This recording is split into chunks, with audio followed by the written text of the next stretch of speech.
Hello student, हम लोग साझेदारी टॉपिक पढ़ रहे थे।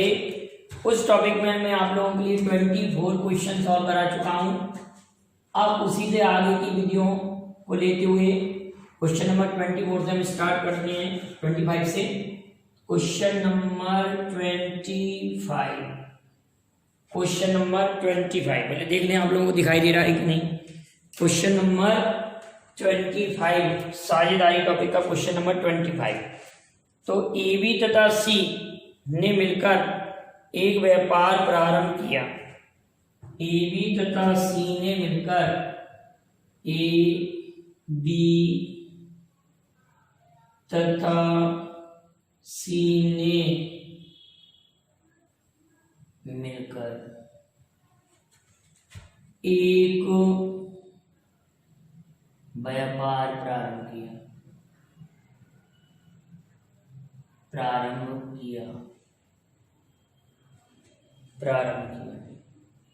कुल पूंजी का 1/3 भाग।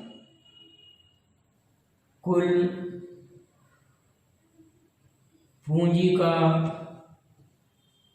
1/3 भाग। कुल पूंजी का 1/3 भाग ए ने लगाया। 1/3 भाग ए ने लगाया। कुल पूंजी का 1/3 भाग ए ने लगाया। बी ने उतनी पूंजी लगाई। बी ने उतनी पूंजी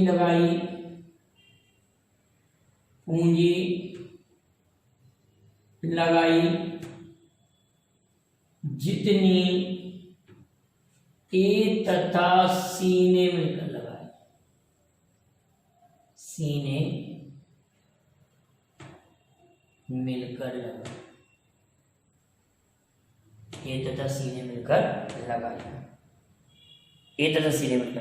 वर्ष के अंत में 18,000 रुपए के लाभ में से सी को कितने रुपए मिलेंगे?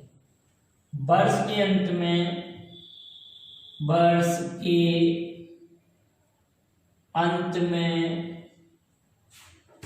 18,000 रुपए के लाभांश में सी को कितने रुपए मिलेंगे? ये क्वेश्चन पूछा है। पूंजी का 1/3 भाग ए ने लगाया। ए ने पूंजी का 1/3 लगाया। बी ने उतनी पूंजी लगाई। जितनी ए तथा सी ने मिलकर लगाया। तो बी ने आधी पूंजी लगाई होगी, 1/2 हिस्सा लगाया। तो सी की पूंजी को कैसे निकालेंगे? दोनों को जोड़ेंगे। 1/3 और 1/2 को जोड़ेंगे। 1/3 धन 1/2 तो हो जाएगा 5/6। एक में से घटा देंगे तो इसका मान हो जाएगा 1/6 भाग। क्लियर है बेटा? ये कह रहे हैं कि ए ने 1/3 लगाया है तो बी कितनी पूंजी लगाएगा? 1/2। मतलब ये कह रहे हैं ना कि बी उतनी पूंजी लगाता है जितना ए और सी मिलकर लगाते हैं। बी उतनी पूंजी लगाता है जितना ए और सी मिलकर लगाते हैं। तो बी की पूंजी 1/2 हो जाएगी ना। दोनों को जोड़ेंगे तो 5/6 तो बचा भाग 1/6। अब हम एलजीएम ले लेंगे 6 का यहाँ गुणा, यहाँ गुणा, यहाँ गुणा। तो 1/3 गुणित 6, 1/2 गुणित 6, 1/6 गुणित 6। तो 2:3:1। इस अनुपात में पूंजी लगाएंगे 2:3:1 के अनुपात। कुल 18,000 रुपए हैं। टोटल 18,000 रुपए। अब 18,000 रुपए में योग का पाड़ा पड़ेंगे 6 का। हिस्सा कितना निकालना है? सी का हिस्सा निकालना है। तो 1 का गुणा कर देंगे तो 36 18 3,000 रुपये आ जाएगा। सी को कितने मिलेंगे बेटा? इसमें 3,000 रुपये मिलेंगे सी को। क्लियर है? अगला क्वेश्चन, ए और बी ने मिलकर एक व्यापार प्रारंभ किया। ए और बी ने मिलकर एक व्यापार प्रारंभ किया और उन्होंने 4:5 के अनुपात में पूंजी लगाई। क्वेश्चन नंबर 26 ले रहे हैं। ए और बी ने मिलकर एक व्यापार प्रारंभ किया। ए तथा बी ने मिलकर एक व्यापार प्रारंभ किया। ए तथा बी ने मिलकर एक व्यापार प्रारंभ किया और उन्होंने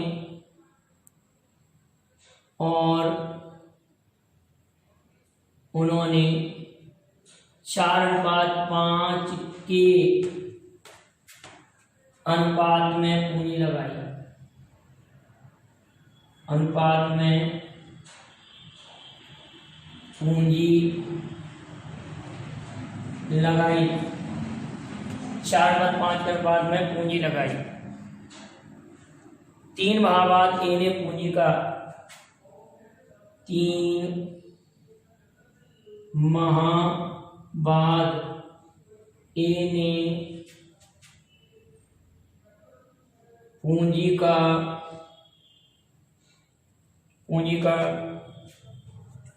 1/4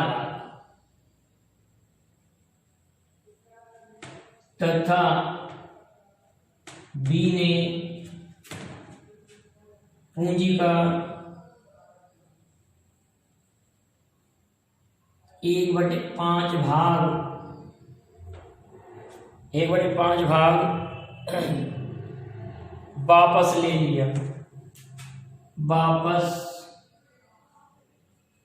लिया तो 10 माह बाद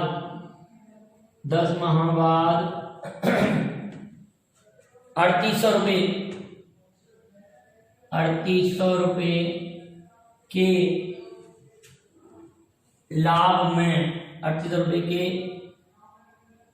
लाभ में बी का हिस्सा क्या हो। क्वेश्चन को बड़े ध्यान से समझिए।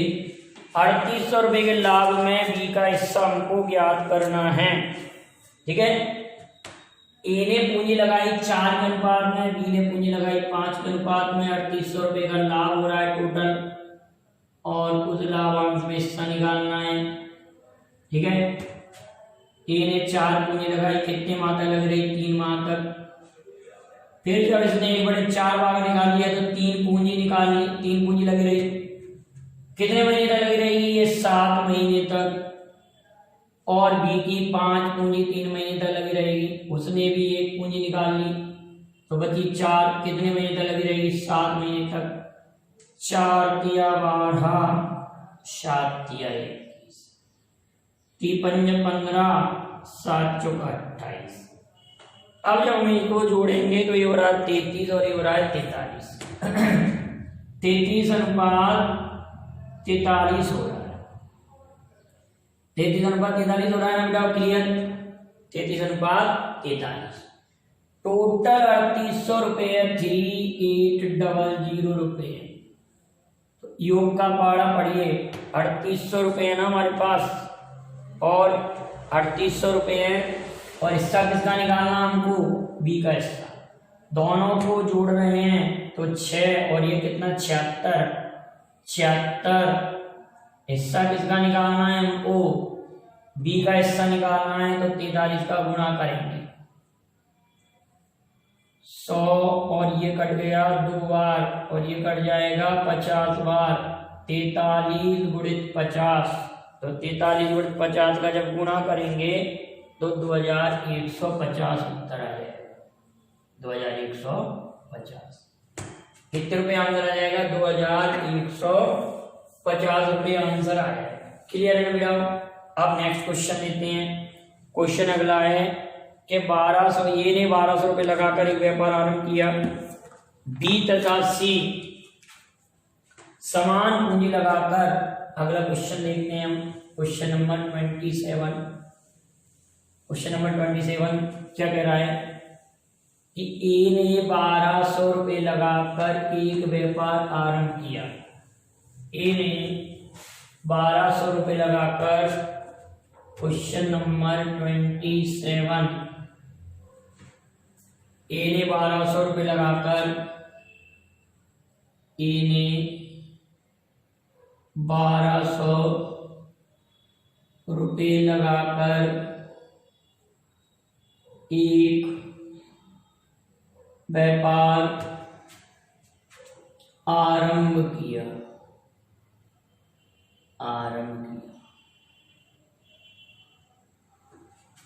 बी तथा सी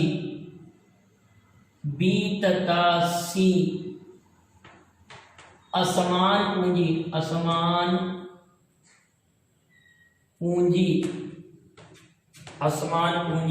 क्रमशः 3 माह तथा 6 महीने के बाद बी तथा सी क्रमशः 3 महीने 6 महीने के बाद व्यापार में सम्मिलित होते हैं। असमान पूंजी लगाकर 3 महीने और 6 महीने बाद बी तथा सी असमान पूंजी लगाकर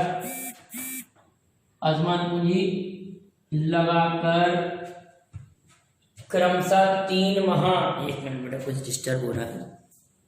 असमान पूंजी लगाकर क्रमशः 3 माह 6 महीने के बाद व्यापार में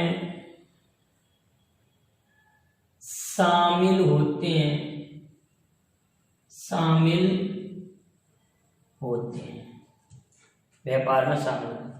1 वर्ष के अंत में 1 वर्ष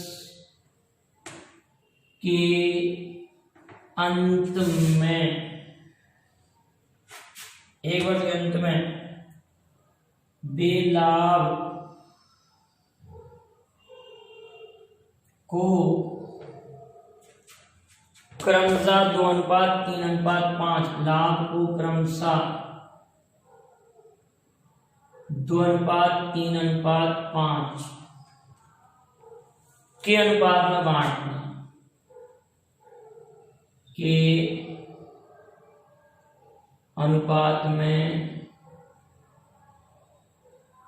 बांटते हैं। तो बी की पूंजी क्या है?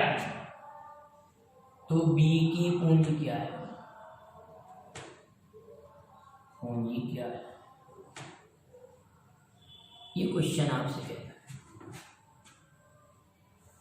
ए ने 12,000 रुपये लगाए और वर्ष के बाद ए ने 12,000 रुपये लगाए, तो ए बी सी के लाभांश का रेशो अगर फाइंड करते हैं तो 1200 रुपये, और ये 12 महीने के लिए बी की पूंजी x, और कितने महीने बाद? 3 महीने बाद सम्मिलित होता है तो 9 महीने तक, और सी की पूंजी है y 6 महीने तक, तो 6 महीने तक ही लगी रहेगी। लाभांश को 2:3:5 के रेशो में बांटते हैं। 2:3:5 के रेशो में बांटते हैं, तो हमको जिसकी पूंजी निकालना है, हमको निकालना बी की पूंजी क्या है। तो हम इन दोनों को लेके चलेंगे, इसको और इसको ले लेंगे। तो ये 1200 गुणित 12 x गुणित 9 2/3, 3 तिरका 9, 3 चौक 12 और 2 दूनी 4। x बराबर 2400 रुपये पूंजी हो। कितने रुपए पूंजी होगी बेटाओ? 2400 रुपये पूंजी हो जाएगी। क्लियर कर लीजिए एक बार। हमने किस किस को लिया? इन दोनों को लिया, और इधर भी इन दोनों रेशो को ले लिया।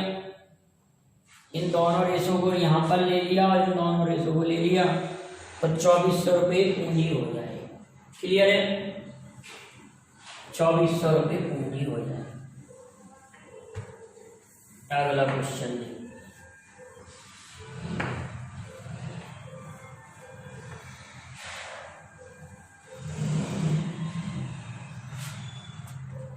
Question number 28, 28। Question number 28। एक व्यापार में ए और बी ने मिलकर व्यापार आरंभ किया। एक व्यापार ए तथा बी ने मिलकर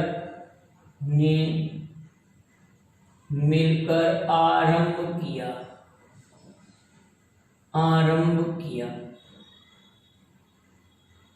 एक व्यापार ए तथा बी ने मिलकर आरंभ किया। ए ने बी से तिगुना धन, ए ने बी से तिगुना धन, ए ने बी से तिगुना धन दुगने समय के लिए लगाया। दुगने समय के लिए लगाया। दोगुने समय के लिए लगाया। वर्ष के अंत में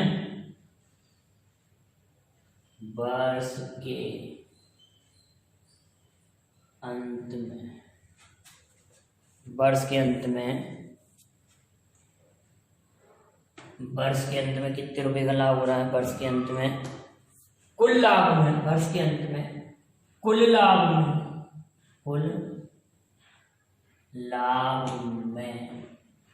कुल लाभ में बी का हिस्सा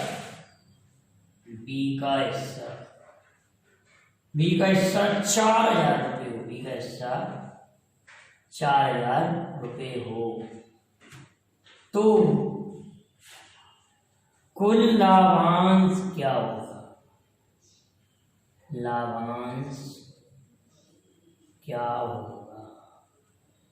ये क्वेश्चन क्या है? क्लियर? ए ने दुगनी पूंजी, ए ने तिगुनी पूंजी, इसने एक पूंजी लगाई है तो इसने 3 पूंजी लगाई है। इसने 1 वर्ष तक लगाई है तो इसने ज्यादा वर्ष तक लगाई है, दुगने समय के लिए लगाई है। तो धनराशि का रेशो 2, लाभांश रेशो ए और बी का लाभांश 6:1 के रेशो में डिवाइड होगा। अब ये कह रहे हैं टोटल लाभ 4,000 रुपये है। 4,000 किसका लाभ है? 4,000 लाभांश है बी का लाभांश है 4,000। 4,000 में बी के लाभांश का भाग लगेगा और टोटल का गुणा होगा 4 7 28। तो टोटल लाभांश 28,000। एक बार आप देख लीजिए इस क्वेश्चन को अच्छे से, इसमें कोई प्रॉब्लम आए तो आप पूछ सकते हैं। अब इसी सवाल को मैं फिर से चेंज कर रहा हूं, ठीक है ना? इस सवाल को मैं बदल रहा हूं। अब देखिए क्या क्वेश्चन बन रहा है। क्वेश्चन यहाँ रहा है 29। एक व्यापार में ए तथा बी ने मिलकर आरंभ किया। ए ने तिगुना धन आधे समय के लिए, ए ने बी से तिगुना धन आधे समय के लिए लगाया। तिगुना धन उससे आधे समय के लिए लगाया। क्वेश्चन बिल्कुल सेम है लेकिन क्या चेंज हो जाएगा यहाँ पर? ए अनुपात बी। तिगुना धन इसने अगर 1 रुपया लगाया है तो इसने 3 रुपया लगाया है। इसने अगर धन 1 वर्ष के लिए लगाया है तो इसने आधा वर्ष के लिए लगाया होगा, 1/2 वर्ष के लिए। इसका गुणा यहाँ हो जाएगा तो रेशो हो जाएगा 3:2। अब यहाँ पर लाभांश में बी का हिस्सा कह रहे हैं, बी का हिस्सा जब 4,000 रुपये कह रहे हैं, बी का हिस्सा 4,000 रुपये, तो बी के हिस्से का लगाएंगे भाग, ए का हिस्सा निकालना जिसका कर देंगे गुणा, तो ये 2,000 बार ये कट गया, 3 दूनी 6,000 रुपये बी का हिस्सा है। क्लियर है कि नहीं? इतनी बात क्लियर है यहाँ तक? अब यही सवाल अगर फिर मैं बदल दूं, अगर मैं इस सवाल को 30 नंबर के क्वेश्चन में कन्वर्ट कर दूं, क्वेश्चन यही रहे और यहाँ पर ऐसा हो कि वर्ष के अंत में कुल लाभ 4,000 रुपये हो, 4,000 रुपये हो, तो उस लाभांश में बी का हिस्सा ज्ञात करो।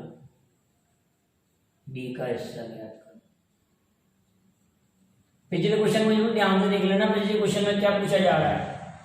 पिछले प्रश्न में ये पूछा गया हो, उसको जरा देख लीजिए एक बार। पिछले क्वेश्चन में था कि बी का हिस्सा 4,000 रुपये अगर है तो बी के हिस्से का डिवाइड करेंगे। बी का हिस्सा 4,000 रुपये है तो बी के हिस्से का हम डिवाइड करेंगे।